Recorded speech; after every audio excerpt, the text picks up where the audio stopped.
So, as we said, Mnangagwa and Chiwenga had promised each other transition, allegedly.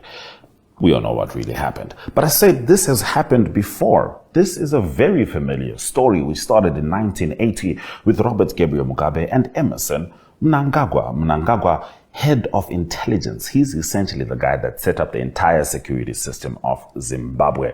And of course, you know, Mnangagwa and Mugabe's crowning act right at the beginning, at the cusp of independence, was the alleged Gukurahundi genocide. Moving on, Mugabe had promised Mnangagwa to take over Zimbabwe after him. Of course, Mnangagwa did not expect to wait 1, 2, 3, about 4 decades. And when he was almost there, when he was almost at the finish line, enter the one and only queen of nobility and extravagance and allegedly hitting a girl with the iron in South Africa, Grace Mugabe, Gucci Grace, as she is affectionately known. Grace wanted the power to herself. And of course, she was married to Robert Mugabe. So, you know, Mnangagwa might have been able to sustain his loyalty to Mugabe through handshakes and written agreements, but I think we can all agree that a wife can get a whole lot more done. But Grace was ruthless. It was very hectic how she went about things. It all ended with Mnangagwa himself being accused of treason and then having to flee to South Africa.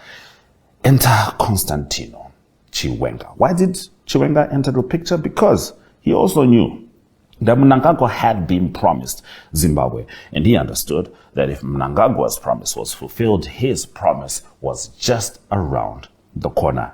And Mnangagwa was not having it with regards to Grace Mugabe. It wasn't really about her credentials. It could have been.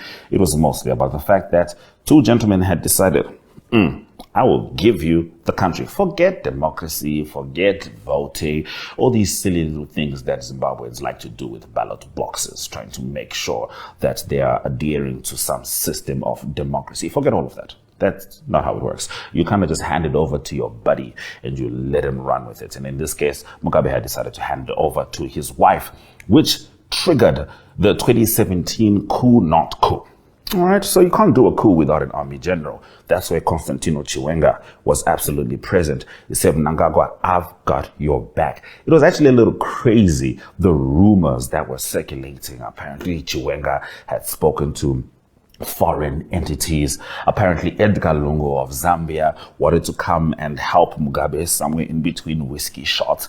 And apparently, Chiwenga said, if you even try any of that, we're going to make you our target. These are all rumors. What really actually happened was the gentleman did take the country from Robert Gabriel Mugabe. It's weird to say that sentence because the country always belongs to Zimbabwean people. But like we said, they're just passing the ball down the line. They have no concern for you and your little worries about inflation and corruption.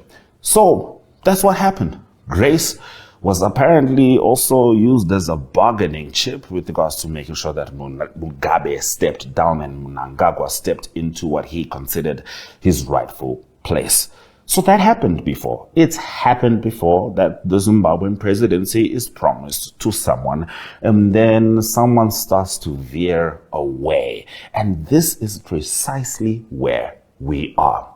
Mnangagwa and Chiwenga, who swore that when Mugabe was gone, Zimbabwe would rise like Lazarus, reborn and debt-free, corruption cleansed, and the liberation legacy restored.